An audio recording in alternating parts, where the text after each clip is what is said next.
Kim Daeho stared at the paper in his hands. The words were written in standard galactic script, but they made no sense to him. According to the document, he was registered as Earth's representative in the Galactic Combat Championships. This had to be a mistake. "I fix engines," he said to himself, reading the paper again. "I don't fight anyone." The space station around him buzzed with activity. Creatures from hundreds of worlds walked through the corridors. Some had 4 arms, others had no arms at all. Some were covered in scales.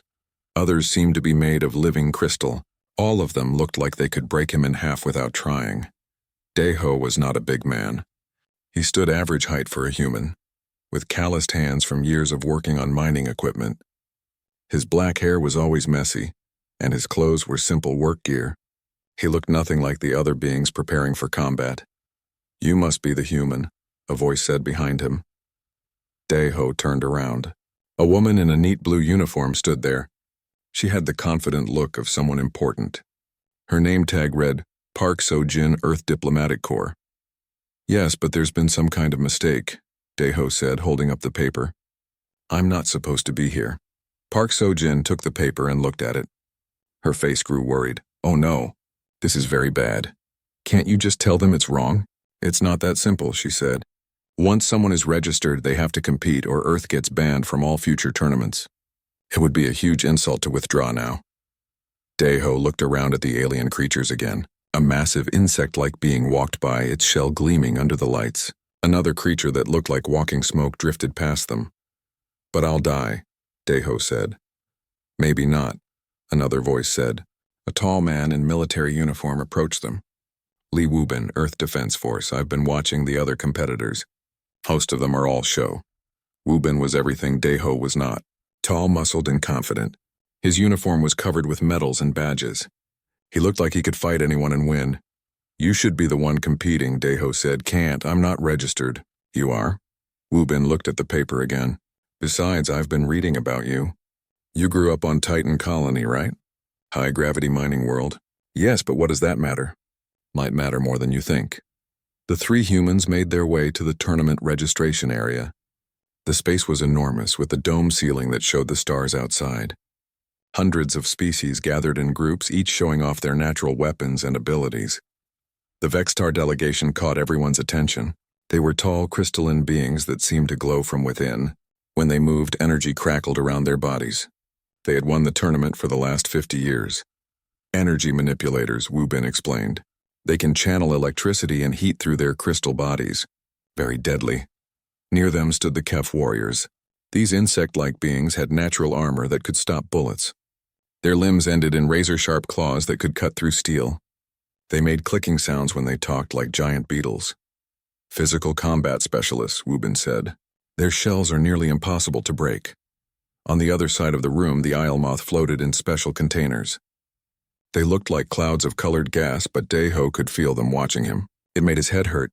"Telepaths," Park So-jin whispered. "They can read thoughts and confuse minds. Very dangerous." Daeho felt more scared with each explanation. These beings were built for fighting. He was built for fixing broken machinery.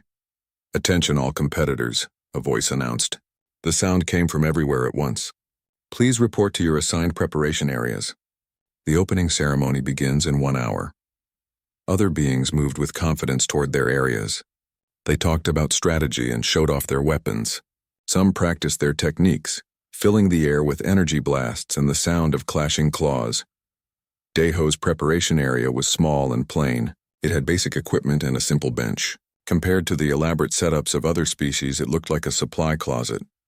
"This is embarrassing," he said. "Don't worry about that," Wubin said. "Worry about staying alive. Your first match is tomorrow against a Kef warrior named Kliktar." "The bug people?" "Yes, Kliktar has won 12 matches without getting hurt. His shell is like armor, and his claws can cut through almost anything." Daeho sat down on the bench. His hands were shaking. "I can't do this." "Listen to me," Wubin said, sitting next to him. "I've seen the footage of these Kef fighters. They're strong and fast, but they're not smart fighters. They charge straight at their enemies and try to overpower them. That doesn't help me." "It might. On Titan Colony, what did you do when the mining equipment broke down and started moving on its own?" Daeho thought about it. "We had to stop it without getting crushed. Usually by getting in the way and redirecting the force. Exactly. You learn to handle things much bigger and stronger than you. This might not be so different. The opening ceremony was a grand display. Each species showed their best warriors to the crowd. The arena was huge, with seats for thousands of spectators. Most of the crowd consisted of beings Day-Ho had never seen before. When Earth's representative was announced, a few beings in the crowd laughed. Humans were known throughout the galaxy, but not for fighting. They were seen as clever but weak, good at building things but not much else. Day-Ho walked to the center of the arena with the other competitors. He felt very small next to them. The Kef warrior Clicktar stood near him, making soft clicking sounds. Its black shell reflected the arena lights, and its claws were longer than Day-Ho's fingers. "Tomorrow we fight," Clicktar said in broken standard language. "I will make it quick for you, soft flesh." "Thanks," Day-Ho said, not sure what else to say. The ceremony continued with speeches from important officials. They talked about honor and strength and the glory of combat. Day-Ho stopped listening and started thinking about home. On Titan Colony, life was hard. The gravity was twice Earth normal, which made everything heavier. The mining equipment was dangerous and broke down often. People got hurt regularly, but they learned to be tough. They learned to adapt. Maybe Wu-Bin was right. Maybe growing up there had taught him something useful. After the ceremony, Day-Ho returned to his small room. It was basic but clean, with a bed and a small window that showed the stars outside. He tried to sleep but kept thinking about the fight tomorrow. He thought about his family back on Titan Colony. His parents ran a small repair shop. His sister was studying to be a doctor. They were proud that he had made it off the mining world to work on the space stations. They would be watching the tournament, probably worried sick. He thought about the mining equipment he used to fix. Some of the machines weighed several tons and moved with enough force to crush a person instantly. When they malfunctioned, workers had to get close enough to shut them down manually. It was dangerous work, but someone had to do it. Maybe that experience would help tomorrow. Maybe it wouldn't. Either way, he was committed now. The next morning, Day-Ho woke up to find breakfast waiting outside his door. It was human food, which surprised him. Someone had been thoughtful enough to make sure he ate something familiar before his fight. As he ate, he thought about what Wu-Bin had said. Don't try to overpower the enemy. Redirect their force. Use their strength against them. It sounded good in theory. Tomorrow he would find out if it worked in practice. The arena was already filling with spectators when he arrived. Most of them seemed excited to see what the human would do. Some probably expected a quick defeat. Others might be curious about Earth's fighting techniques. Day-Ho looked at his hands. They were steady now. The fear was still there, but it was mixed with something else. Determination, maybe, or just stubbornness. He had come this far. He might as well see what happened next. In a few hours, everyone would know what a human could do in a fight. The arena was packed. Thousands of beings from across the galaxy filled the seats, their excited chatter creating a wave of sound that echoed off the dome ceiling. Most had come to see the famous Kef warrior Clicktar demolish another opponent. Few cared about the human. Day-Ho stood in the preparation chamber listening to the crowd outside. His simple work clothes had been replaced with basic combat gear. Padded clothing that would protect him from minor cuts, but nothing more. It felt strange and uncomfortable. "Remember what I told you?" Wu-Bin said, checking the gear one last time. "Don't try to attack him directly. Kep shells are too strong. Wait for him to attack you, then redirect his force. And if that doesn't work," Day-Ho asked, "then try to survive long enough for them to call it off." Park Sojin paced nervously nearby. As Earth's diplomatic representative, she would face serious problems if Day-Ho was badly hurt or killed. The other species were watching to see how humans handled combat. A poor showing could affect Earth's standing in the galactic community for years. "The crowd seems excited," she said, trying to sound positive. "They want to see blood," Wu-Bin replied bluntly. "Most of them have never seen a human fight. They think it'll be entertaining." A loud horn sounded throughout the station. The match was about to begin. "Time to go," Wu-Bin said. "Just remember, stay alive." The arena floor was smooth and white, designed to show blood clearly. Weapon racks stood along the walls, filled with swords, axes, and stranger tools, meant for non-human hands. But this was an unarmed combat match. No weapons were allowed. Day-Ho walked to the center of the arena. The crowd noise was deafening now, with thousands of beings cheering, clicking, humming, and making sounds he had no words for. Most seemed to be cheering for Clicktar. The Keef warrior entered from the opposite side. In the bright arena lights, its black shell gleamed like polished metal. It stood nearly 7 feet tall with 4 arms ending in claws that looked razor-sharp. Its insect-like head swiveled to look at Deho, and it made a sound like grinding metal. "Soft human," Kliktar said, its voice carrying clearly across the arena. "I will crush you quickly. Your bones will break like twigs." The crowd loved this. The sound grew even louder. "Thanks for the warning," Deho replied, though he doubted anyone heard him over the noise. The referee was a floating sphere of light that spoke in a mechanical voice. "Combat will begin when the tone sounds. Victory is achieved through knockout, surrender, or death of opponent. Fighters ready?" Kliktar raised all 4 arms and flexed his claws. The crowd cheered. Deho just nodded. The tone was sharp and clear. The match began. Kliktar wasted no time. The Kef warrior charged straight forward, moving faster than something his size should be able to move. His claws were extended, aimed at Deho's chest. The plan was obviously to end the fight in the first few seconds. Deho's mind went back to Titan Colony. Heavy mining equipment falling toward him, massive mechanical arms swinging out of control, years of training his body to react quickly to deadly situations. Instead of running or trying to dodge, Deho stepped slightly to one side and raised his right arm. The crowd fell silent. Kliktar's charge carried him forward with tremendous force.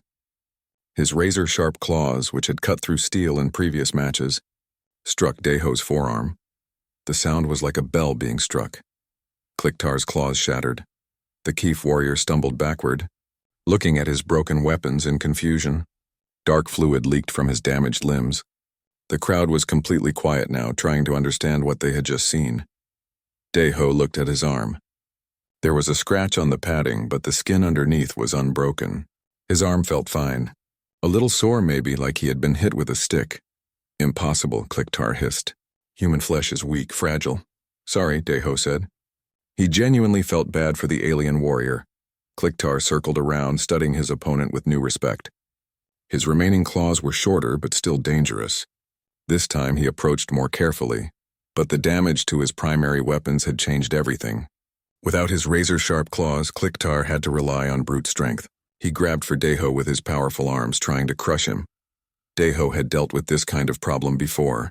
On Titan Colony, malfunctioning equipment often tried to grab workers with mechanical arms. The trick was not to fight the grip directly, but to use the attacker's own motion against them. When Kliktar grabbed him, Deho didn't pull away. Instead, he stepped forward and twisted, using the alien's momentum to throw him off balance. Kliktar stumbled, and Deho brought his elbow down on the warrior's back. The impact sounded like a hammer hitting stone. Kliktar crashed to the arena floor and didn't get up. The silence stretched on for several seconds. Then the crowd exploded into noise again. But this time it was confusion and disbelief rather than excitement. "Winner, Earth Representative Kim Dae-ho," the referee announced. Dae-ho looked down at Kliktar, who was breathing but unconscious. He felt terrible about hurting the alien warrior, even though it had been self-defense. Medical teams rushed onto the arena floor to help Kliktar. As they worked on him, other beings in the crowd stood up to get a better look at the human. Many were talking rapidly in their own languages.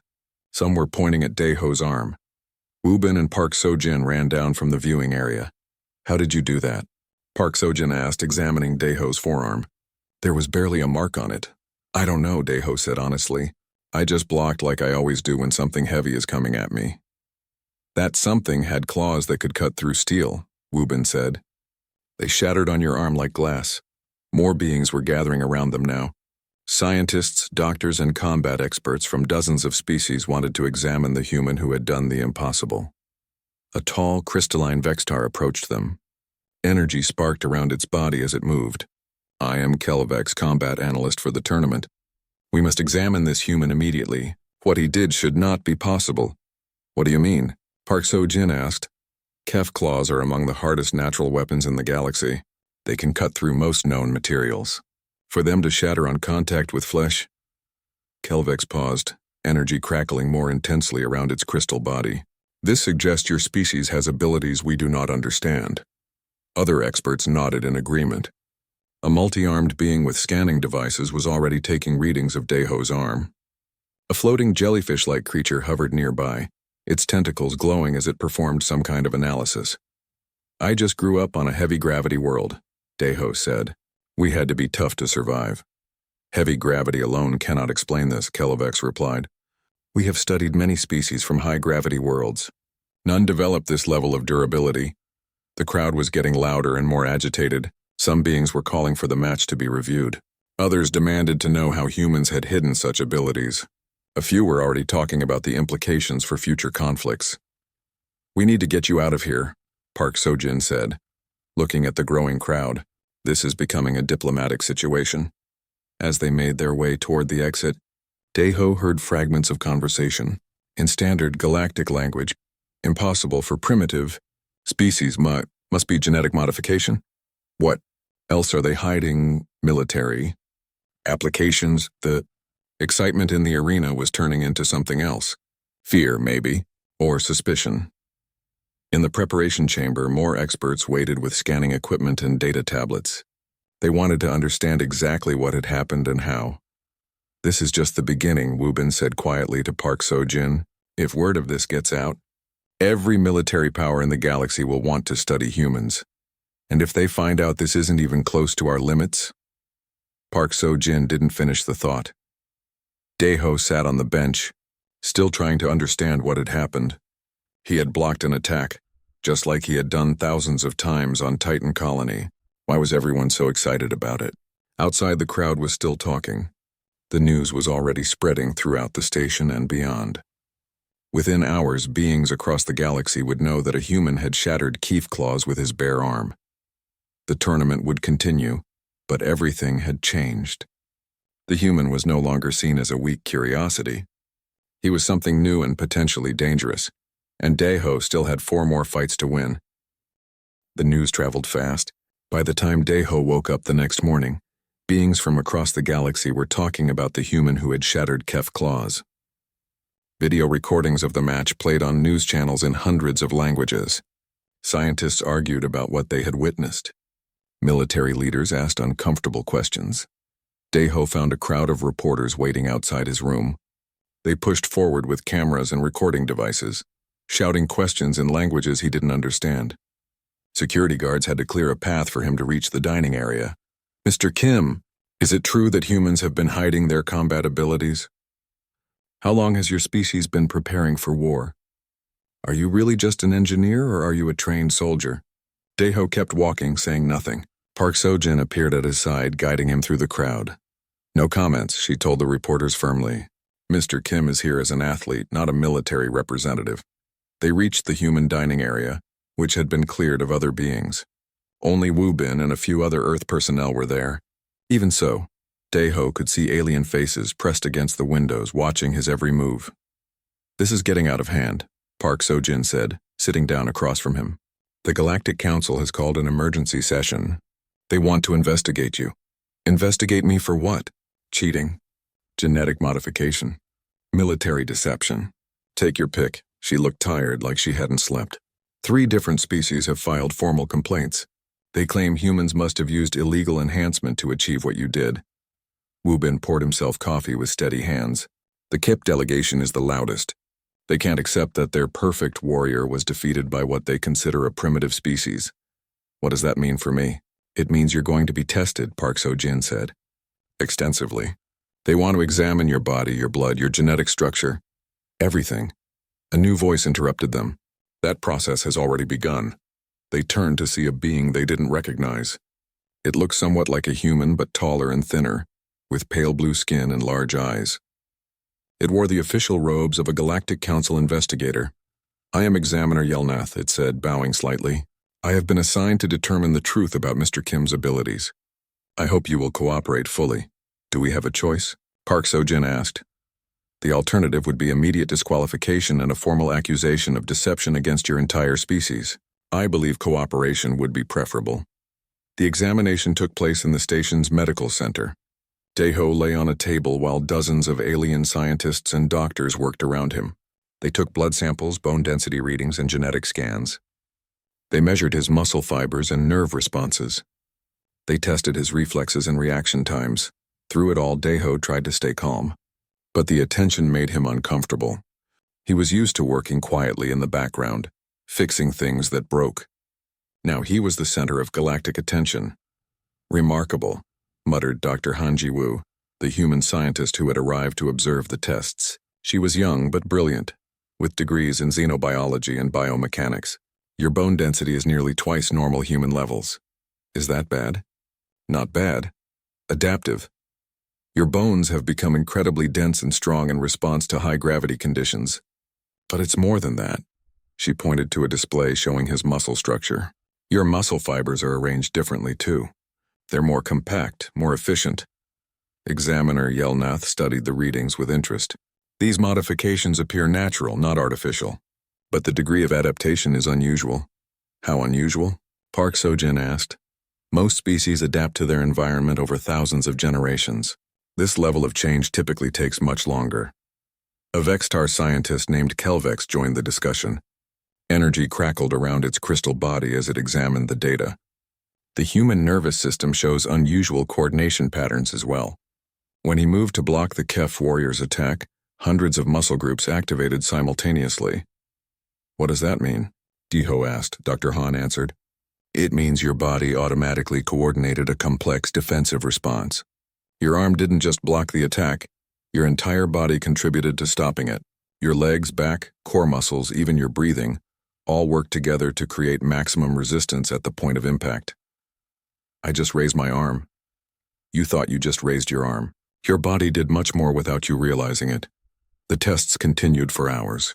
They examined everything from his brain activity to his circulation patterns. Other humans arrived to provide comparison data, workers from different colonies with different environmental conditions. What they found surprised everyone. Each human population shows different adaptations, Dr. Han explained to the gathered scientists. Those from high-gravity worlds develop dense bones and compact muscles. Those from low-gravity environments develop precise motor control and efficient metabolism. Those from harsh radiation environments develop enhanced healing abilities. But they're all the same species, Examiner Yelnath said, confused. Yes, that's what makes them remarkable. Most species find one successful evolutionary path and follow it. Humans seem to find new paths constantly. A new scientist entered the room. Shin Tae-young was elderly for a human. With gray hair and a calm manner, he had been Earth's leading expert on combat techniques before retiring to study alien physiology. I've been reviewing the video of Mr. Kim's match, he said. What he did wasn't just instinct. It was technique. What kind of technique? Kelvex asked. Ancient human martial arts. Specifically a blocking method that redirects force through the entire body structure. Most humans learn it as children, though few master it completely. You mean all humans can do this? Yelnath sounded alarmed. To some degree, yes. But Mr. Kim grew up in conditions that perfected the technique naturally. High gravity, dangerous machinery, constant threat of injury. His body learned to respond optimally to physical threats. The room fell quiet. Scientists from a dozen species looked at each other with new understanding and growing concern. How many humans live in extreme conditions? Asked a floating jellyfish-like being. Millions, Park Sojin answered. Earth has colonies in hundreds of different environments. High gravity, low gravity, extreme heat, extreme cold, toxic atmospheres, high radiation. Humans adapt to all of them. And they all develop specialized abilities. Usually, it's just normal adaptation to us. The implications were sinking in. If one human from one colony could shatter Keef claws, what could humans from other environments do? What could trained human soldiers accomplish? Examiner Yelnath called for a break in the testing. The scientists needed time to process what they had learned. In the quiet of the medical center, Daeho finally had a chance to think. All his life he had considered himself ordinary. Just another worker from a mining colony. No different from thousands of others. But these alien scientists were treating him like he was dangerous. Are they right to be worried? He asked Dr. Han. She considered the question carefully. Humans have always been survivors. We adapt to whatever environment we find ourselves in. That's not a weakness or a weapon, it's just who we are. But they seem scared. Maybe they should be. Not because humans are naturally violent, but because we're naturally capable. We can become whatever we need to become to survive. Outside, the tournament continued. Other species fought with their natural weapons and inherited abilities. But now everyone was watching the humans differently. 3 more human competitors had arrived from different colonies.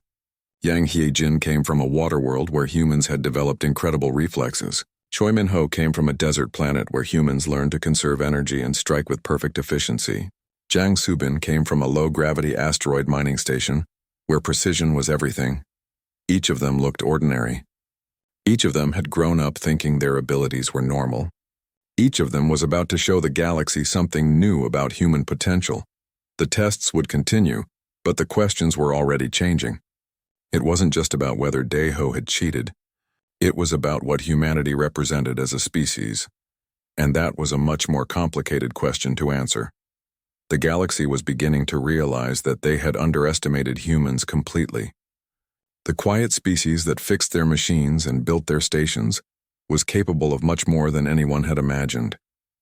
The tournament would continue, but it was no longer just about combat. It had become about the future of human-alien relations in a galaxy that was suddenly much less certain about who was really in charge.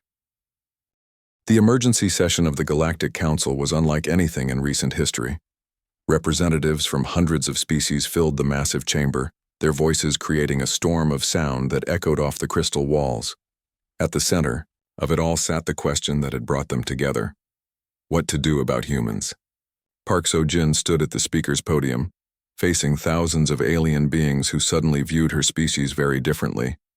Just days ago, humans had been seen as clever, but harmless. Now they were being discussed as a potential threat to galactic stability. "Honored representatives," she began, her voice carrying clearly through the chamber's sound system. "We are here because of a misunderstanding. Humans have never hidden their abilities.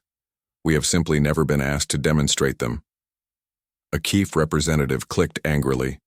"Your fighter destroyed our champion's weapons with his bare arm. This cannot be natural ability."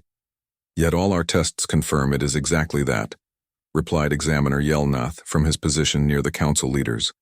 "Kim Daeho shows no signs of artificial enhancement. His abilities appear to be the result of natural adaptation to extreme environmental conditions." "Impossible," shouted a Vextar delegate, energy crackling around its crystal form. "No species develops such capabilities so quickly." Dr. Han Ji-woo stepped forward, carrying data tablets with the test results. "Actually, it's not quick at all. Humans have been adapting to dangerous environments for thousands of years. What appears rapid to longer-lived species is actually a normal generational change for us." The chamber erupted in discussion. Species that lived for centuries or millennia couldn't understand how humans could change so much in what seemed like no time at all. "Show them the other data," Park So-jin said quietly. Dr. Han activated a holographic display that filled the center of the chamber. It showed human colonies across the galaxy, each adapted to different conditions. Humans from Kepler 442b have developed enhanced lung capacity for thin atmospheres, she explained. Those from Proxima Centauri colonies have radiation resistance that would be impossible for most species. Asteroid miners have developed precise motor control that allows them to work in zero gravity for months. "And combat abilities?" asked a floating representative from the Islemoth Collective, its gaseous form shimmering with concern. "Combat is just problem-solving under pressure," Shin Tae-young said, approaching the podium. "Humans learn to defend themselves in whatever environment they inhabit. Kim Daeho learned to stop heavy machinery safely. Yang Hye-jin learned to react to underwater predators. These skills transfer to other situations." More holographic displays showed humans from different worlds. Each group looked similar but had developed different specializations. The evidence was overwhelming. Humans didn't have one set of superior traits. They had unlimited adaptability. "This is what concerns us," said the lead Vextar representative. "Your species appears to have no limits on adaptation. What happens when you decide to adapt for war?" The question hung in the air like a physical presence. It was the fear that had brought hundreds of species together in emergency session. "Humans have been part of galactic civilization for over 50 years, Park So-jin replied. "In that time, we have never initiated conflicts. We prefer to build rather than destroy." "But you could, couldn't you?" The question came from a representative of the ruling council, a being so old and alien that its species name was rarely spoken. "If humans chose to optimize for combat, what would you become?" The honest answer frightened everyone in the chamber, including the humans. "We don't know," Park So-jin admitted. "Humans have never tried to maximize our capabilities for warfare. We've always focused on adaptation for survival and cooperation. Perhaps it's time you found out," said a new voice. Everyone turned to see who had spoken. In the upper galleries, a figure in dark military uniform stood at attention. General O. Nari of Earth Defense Command had arrived without announcement. "General O," Park So-jin said with surprise, "I wasn't informed you were coming." "The situation has moved beyond diplomacy," O. Nari replied, descending to the chamber floor. "Military representatives from 12 major powers have already contacted Earth Defense Command. They want to know our capabilities. All of them." The chamber grew quieter. Military interest meant the situation was escalating beyond a simple tournament dispute. "What have you told them?" asked the council leader. "The truth. That we don't know our full capabilities because we've never tried to find them." O. Nari's voice was calm but carried an edge of warning. "But if the galactic community demands demonstrations of human military potential, we can arrange them." "That sounds like a threat," clicked a KEF representative. "It's a statement of fact," O. Nari replied. "You've seen what one untrained human can do. Do you really want to see what trained soldiers could accomplish?" The chamber fell completely silent. The implications were clear and terrifying. Meanwhile, back at the tournament, the situation was developing in ways no one had anticipated. The other human competitors were winning their matches, each demonstrating different aspects of human capability. Young Hye-jin faced a tentacled warrior from Rigel 4, a species known for their speed and multiple attacks. The alien struck with 4 limbs simultaneously, attacks so fast they blurred together. Yang Hye-jin moved like water, avoiding every strike while barely seeming to try.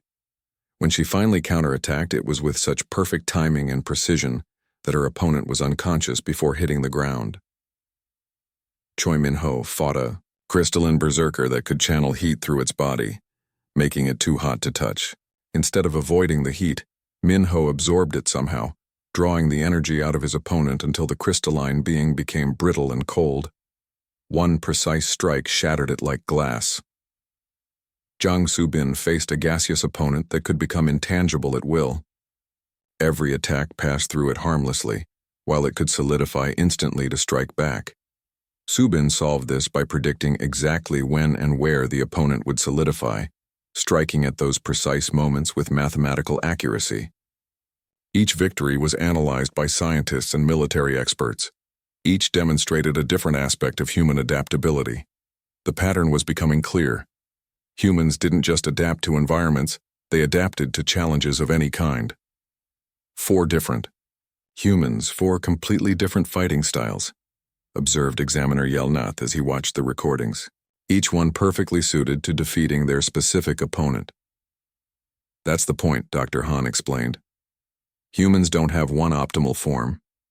We develop whatever form works best for our situation." "But that means..."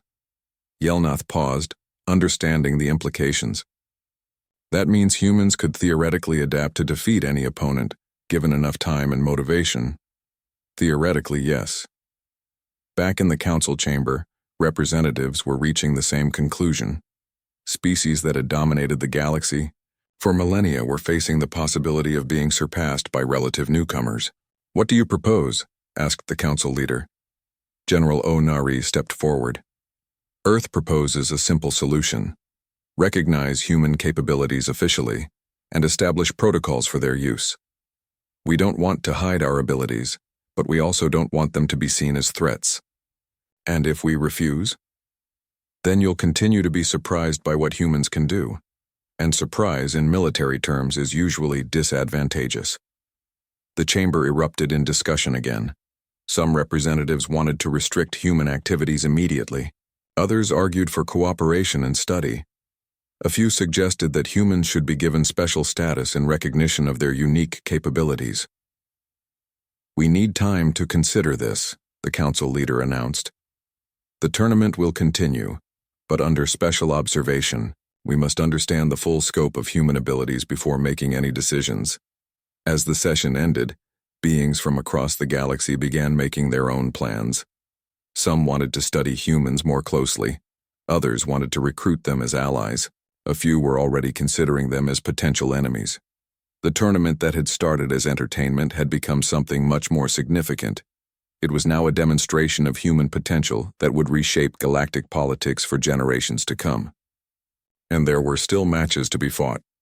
Daeho sat in his room that evening watching the news reports from dozens of worlds. Everywhere, beings were talking about humans. The quiet species that had worked in the background for 50 years was suddenly the center of attention. Tomorrow, he would fight in the semi-finals. His opponent would be a champion from the ruling species, a being bred specifically for combat over thousands of generations.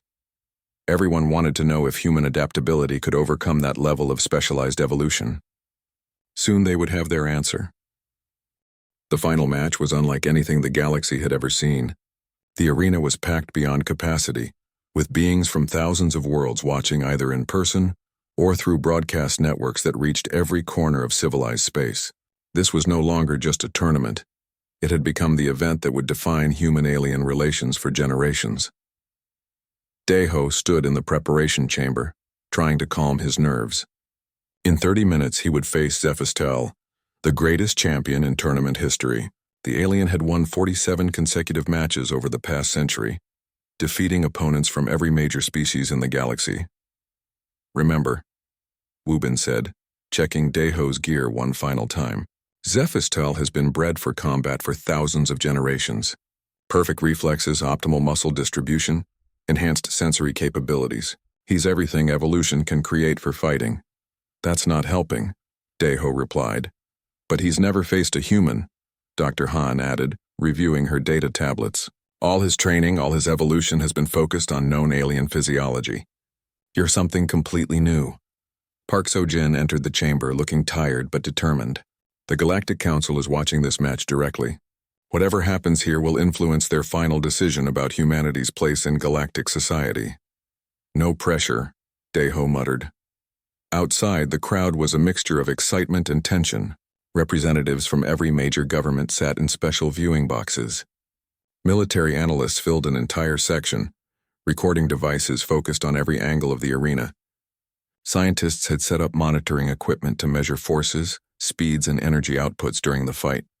The betting pools had been closed after too much money poured in. Most aliens bet on Zephistel, but a significant minority had placed money on the human. The odds reflected the uncertainty everyone felt. No one really knew what would happen when human adaptability met perfect evolutionary design. Zephistel entered the arena first. The champion stood 8 feet tall, with proportions that seemed mathematically perfect for combat. Its silver skin gleamed under the lights, and when it moved, every motion was fluid and precise. This was a being designed by millions of years of evolution to be the ultimate warrior. The crowd roared its approval. Zephistel had defeated champions from every species, including several that had previously been considered unbeatable. It was the pinnacle of known combat ability in the galaxy. Then Daeho walked in. The human looked small and ordinary compared to his opponent. His equipment was basic, his stance casual. He looked like exactly what he was, an engineer who had accidentally ended up in the biggest fight of his life. But the crowd didn't see him as ordinary anymore. The past week had taught them that human ordinariness could be deceptive. "Fighters ready?" the referee announced. Zephistel moved into a perfect combat stance, its body positioned for maximum efficiency and power. Every angle was optimal, every muscle prepared for action. Daeho just stood there, hands at his sides, looking around the arena like he was trying to figure out where he was supposed to be. The tone sounded. Zephistel moved like liquid lightning, crossing the arena floor in a blur of motion. Its attack was a masterpiece of combat technique. Multiple strikes delivered simultaneously at different angles, each one precisely calculated to be unavoidable. Daeho raised his arm. What happened next would be analyzed by scientists and military experts for decades. The collision between Zephistel's perfect attack and Daeho's simple block created forces that registered on monitoring equipment throughout the station, but instead of breaking through the human's defense, Zephestal's attack was stopped completely. More than stopped. It was absorbed and redirected in ways that defied understanding. The crowd fell silent as both fighters separated and circled each other. "Impossible," Zephestal said, its voice carrying clearly in the quiet arena. "My attack should have destroyed you." "Sorry," Deho replied, flexing his arm experimentally. "Are you okay?" That looked like it hurt. It had hurt. Zephestal's perfect form had been designed to overcome known types of resistance. But human biomechanics didn't work like anything the champion had encountered before. The fight continued, with Zephestal trying different approaches. Speed attacks that should have been too fast to follow. Power strikes that should have crushed bone. Complex combinations that should have overwhelmed any defense. Each one was stopped by techniques that looked simple, but achieved impossible results. When Zephestal struck high, Deho's entire body shifted to absorb the impact through his skeletal structure. When the champion tried low attacks, the human's balance adjusted automatically to redirect force through his legs into the arena floor. "He's not just blocking," Dr. Han whispered to the other observers. "His whole body is becoming a single defensive system.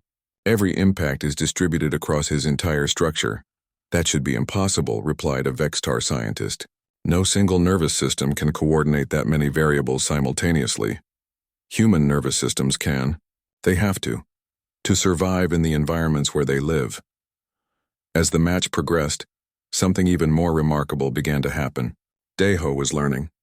Each of Zephestal's attacks taught him something new about his opponent's capabilities. His responses became more efficient, more precise. "He's adapting," breathed Examiner Yelnath from the council viewing box, in real time during the fight itself. "That's what humans do," General Onari replied. "We adapt to whatever situation we face." The turning point came when Zephestal, frustrated by the human's defenses, attempted his ultimate technique, a combination attack that had never been successfully defended against in tournament history. Deho didn't try to block it. Instead, he stepped forward, moving into the attack rather than away from it. His timing was perfect, his positioning exact. When Zephestal's strikes arrived, the human was inside their effective range, too close for the champion to generate full power. And then Deho did something no one expected.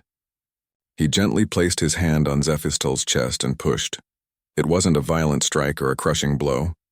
It was just a push, the kind of gentle pressure someone might use to move a piece of furniture.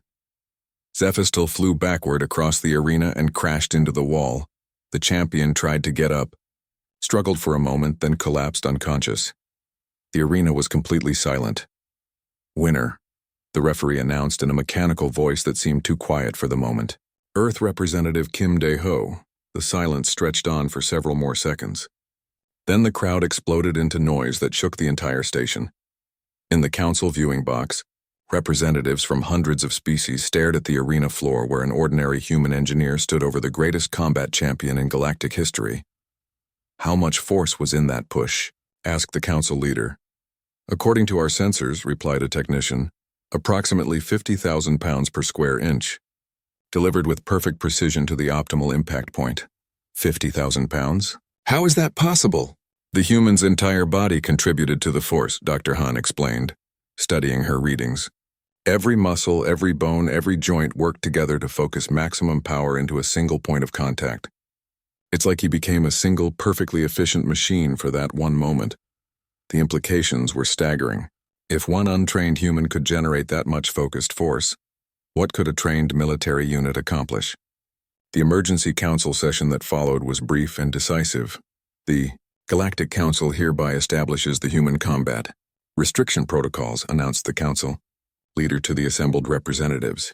"Effective immediately, humans are banned from military competition throughout galactic space.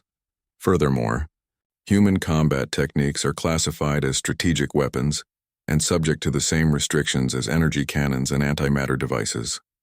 Finally, the technique demonstrated by Kim Dae-ho, to be known as the WarArm protocol, is specifically banned from all sporting competitions as a weapon of excessive force." Park So-jin stood to respond. "The human delegation accepts these restrictions with honor. We understand they are not intended as punishment, but as recognition of human capabilities." "Correct," the council leader replied, Humans are hereby invited to join the Galactic Council as full members, with all rights and responsibilities that entails. Your unique abilities make you valuable allies and dangerous enemies. We prefer the former. The formal ceremonies took hours, but the real meaning was simple. Humanity had gone from curiosity to major power in the space of a single tournament. Deho returned to his room that evening, exhausted by the attention and celebration. He sat by the window looking out at the stars, trying to understand how his life had changed so completely. A knock at his door interrupted his thoughts. Scephistel stood in the corridor, moving slowly but under his own power. "I came to apologize," the champion said. "I underestimated you and your species. You don't need to apologize. You fought amazingly well." "No, I fought predictably. You fought like nothing I had ever seen before." Scephistel paused. "May I ask you something?" "Sure. When you pushed me at the end, you could have hit me much harder, couldn't you? You could have seriously injured me." Deho considered the question. "Yes, probably. But why would I want to hurt you? We were just competing." Scephistel made a sound that might have been laughter. "That, I think, is why your species will